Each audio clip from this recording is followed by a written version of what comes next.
नमस्कार, मैं अशोक कुमार बैरवा। प्यारे विद्यार्थियों, हम आर्थिक वनस्पति विज्ञान या इकोनॉमिक बॉटनी पढ़ रहे थे और पूर्व के वीडियो में हमने पेय पदार्थ के अंदर चाय के बारे में अध्ययन किया। आज हम पेय पदार्थ के अंदर कॉफी है इसके बारे में अध्ययन कर रहे हैं। सबसे पहला पॉइंट आता है कॉफी सामान्य परिचय, कॉफी का जनरल इंट्रोडक्शन। कॉफी के वानस्पतिक नाम की अगर हम बात करें तो कॉफी का वानस्पतिक नाम होता है कॉफिया अरेबिका। देसी भाषा में इसको हम कॉफी बोलते हैं और इसका जो कुल है, फैमिली है, वो है रूबिएसी। तो कॉफी जो है वो रूबिएसी फैमिली का पादप है। कॉफी रूबिएसी कुल के कॉफिया अरेबिका के पादप के बीजों से प्राप्त होती है और कॉफी जो प्राप्त की जाती है वो बीजों से प्राप्त की जाती है। कॉफिया की लगभग 50 जातियां विश्व में ज्ञात है। इनमें व्यापारिक दृष्टि से 3 किस्में महत्वपूर्ण हैं। एक तो कॉफिया अरेबिका, जिसे अरेबियन कॉफी कहते हैं। एक कॉफिया लिब्रिका, जिसे लिब्रियन कॉफी कहते हैं। और तीसरा है कॉफिया रोबस्टा, जिसे कांगो कॉफी कहा जाता है, कांगा कॉफी है वो कहा जाता है। सबसे अधिक प्रचलित कॉफिया अरेबिका है, जिसकी निम्न 2 वैरायटी मिलती है। कॉफिया अरेबिका वैरायटी अरेबिका और कॉफिया अरेबिका वैरायटी बारबोन। ये 2 वैरायटी है जो अत्यधिक प्रचलित है। कॉफी उत्पत्ति एवं वितरण। यदि कॉफी के ओरिजिन और डिस्ट्रीब्यूशन की बात करें तो कॉफी के पादप का मूल स्थान है वो पश्चिमी एबिसिनिया का जिला कोफा माना जाता है, जहां इसकी उत्पत्ति हुई। इथोपिया में सर्वप्रथम भेड़ों पर इसके उत्तेजक प्रभाव को देखकर वहां के निवासियों ने कॉफी के फलों को मादक पदार्थ के रूप में प्रयोग करना आरंभ किया, जहां से यह 15वीं शताब्दी में एडिन पहुंचकर संपूर्ण अरब में वितरित हो गया। तत्पश्चात 1573 में यूरोप और 1700 में ब्रिटेन व भारत पहुंचा। कॉफी उत्पादन के क्षेत्र में आज ब्राजील प्रथम स्थान पर है और कोलंबिया द्वितीय स्थान पर है। आज विश्व के निम्नलिखित स्थानों पर कॉफी के पादपों की खेती की जाती है, यानी कॉफी की खेती जो है Brazil, Angola, Colombia, Indonesia, Kenya, Venezuela, Mexico, Guatemala, Sri Lanka, Bharat, Uganda और वेस्ट इंडीज, इनके अंदर कॉफी है इसकी खेती की जाती है। यदि विश्व में कॉफी उत्पादन की बात करें तो ब्राजील प्रथम स्थान पे आता है और यदि भारत में कॉफी के उत्पादन की बात करें तो कर्नाटक है वो सबसे अधिक कॉफी उत्पादन करता है। यानी कर्नाटक का कॉफी उत्पादन में प्रथम स्थान है भारत के अंदर और विश्व में ब्राजील का है। वानस्पतिक लक्षण, बोटेनिकल कैरेक्टरिस्टिक्स। कॉफी का जो पादप है उसके क्या वानस्पतिक लक्षण है? तो कॉफी का पादप 5 से 10 मीटर ऊंचा, सदाबहार, झाड़ी नुमा होता है।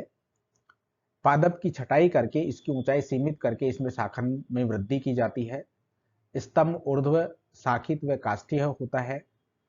पत्तियां जो है वो सरल और अपोजिट रूप में व्यवस्थित रहती है। पत्तियां चमकीली और चर्मिल होती है।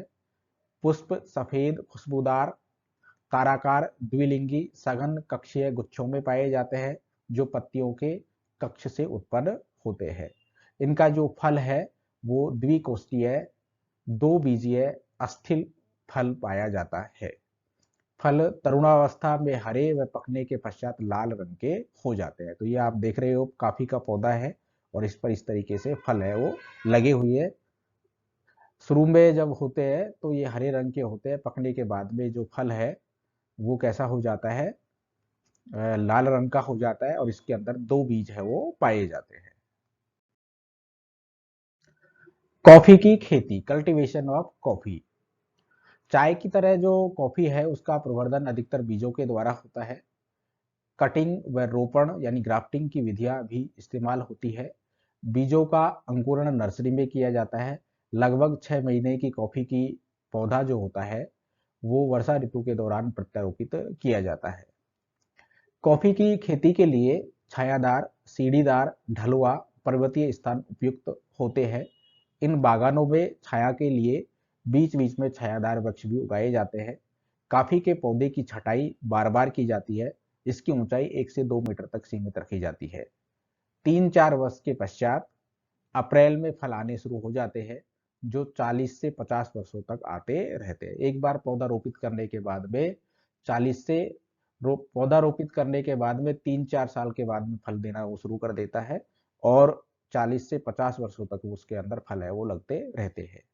फलों को 8 महीने पश्चात पकने पर दिसंबर के महीने में एकत्रित कर लिया जाता है। प्रति वर्ष लगभग 200 से 300 किलोग्राम प्रति एकड़ कॉफी का उत्पादन होता है। कॉफी की processing, processing of coffee. Coffee की प्रोसेसिंग निम्न दो प्रकार से होती है। एक तो है शुष्क विधि, ड्राइंग मेथड, और दूसरी है आर्द्र विधि या वेट मेथड। शुष्क विधि जो होती है, इसमें क्या है, कॉफी के फलों को धूप में सुखाने के पश्चात उन्हें कूट कर उनका छिलका अलग करने वाली जो हलिंग मशीन होती है उनके द्वारा बीजों को फलों से अलग कर लिया जाता है। शुष्क बीजों को भूनने व पाउडर करने के पश्चात कॉफी के रूप में पैक किया जाता है। आर्द्र जो विधि है, वेट मेथड है, इसमें पके हुए फलों को पल्पिंग मशीन में डाल करके चलाने से उनका जो गूदा है वो और बीज हैं वो अलग अलग हो जाते हैं। अब बीजों को जल से धो लिया जाता है। बीजों पर लगी एक पतली झिल्ली नुमा आवरण जो है उसको हटाने के लिए इसे जल में छोड़ दिया जाता है। किण्वन द्वारा यह आवरण बीजों से पृथक हो जाता है। तत्पश्चात बीजों को पॉलिश कर दी जाती है। किण्वन होने से कॉफी के बीजों में एक स्वाद विकसित हो जाता है। इन बीजों को सुखाने के पश्चात भूनकर पाउडर तैयार किया जाता है, और फिर उनका पाउडर है उसको पैक कर दिया जाता है। कॉफी का रासायनिक संगठन, केमिकल कंपोजिशन ऑफ कॉफी है, ये टी नहीं है, कॉफी है। तो कॉफी के गुण और रासायनिक पदार्थ। तो गुण की अगर बात करें तो सुगंध व स्वाद जो होता है वो सुगंधित तेल कैफियोल के कारण होता है, और उत्तेजना और ताजगी जो कॉफी पीने के बाद में आती है वो कैफीन के बाद में आती है। इसमें कॉफी के अंदर सुगंध और स्वाद जो होता है कैफियोल के कारण होता है, और उत्तेजना और जो ताजगी आती है वो कैफीन के कारण आती है। कॉफी में प्रोटीन, सेल्यूलोज, शर्करा ये भी उपस्थित होते हैं। तो ये कैफी है, कॉफी जो है उसका केमिकल कंपोजिशन है।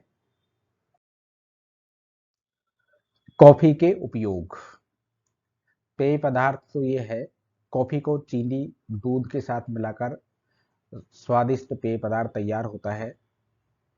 ये चीनी और दूध के साथ मिलाकर हम जो कॉफी तैयार करते हैं, जो तरोताजा करने वाला उत्तेजक पदार्थ माना जाता है, इसे चिकोरी अथवा मल्टड गेहूं के पाउडर के साथ मिलाकर भी पिया जाता है। चिकोरी मिला कॉफी अत्यंत स्वादिष्ट होता है। कास्ट, कॉफी के पादप की लकड़ी से छड़िया, लकड़ी की छड़ी का फ्रेम, हत्ते व बक्से बनाए जाते हैं, यानी जिसकी जो वुड है वो भी काम में ली जाती है। और औषधीय गुण इसके अंदर है, काफी का प्रयोग डाइयूरेटिक के रूप में भी किया जाता है। कैफेलाइट, कॉफी के बीज कैफेलाइट नामक एक विशिष्ट प्रकार के प्लास्टिक के निर्माण के लिए भी प्रयोग में किए जाते हैं। कैफिया टॉक्सिन, कॉफी में कैफिया टॉक्सिन नामक एक विषाक्त रासायनिक पदार्थ उपस्थित होता है। यह वाष्पशील पदार्थ है। कॉफी के अधिक मात्रा में सेवन होने से हानिकारक पर जो इफेक्ट हमारे बॉडी में आता है वो इसी रसायन के कारण उत्पन्न होता है। और हिना, बालों की उचित वृद्धि के लिए पोषण के रूप में लगाए जाने वाले हिना में मेहंदी, आंवला, चाय, दही इत्यादि के साथ 1 चम्मच कॉफी है वो मिला करके लगाते हैं। तो ये कॉफी है, इसके उपयोग है जो हमको याद रखने हैं। तो 2 वीडियो के माध्यम से हमने पेय पदार्थ जिसमें कॉफी और चाय के बारे में अध्ययन किया। मैं समझता हूँ आपके समझ में सारी चीज़ें आई होगी। फिर भी अगर आपको कोई समस्या आती है तो उसको कमेंट बॉक्स में डालें। वीडियो को लाइक करें, शेयर करें। आपको वीडियो लगातार मिलता रहे इसके लिए आप चैनल को सब्सक्राइब करें। Thank you.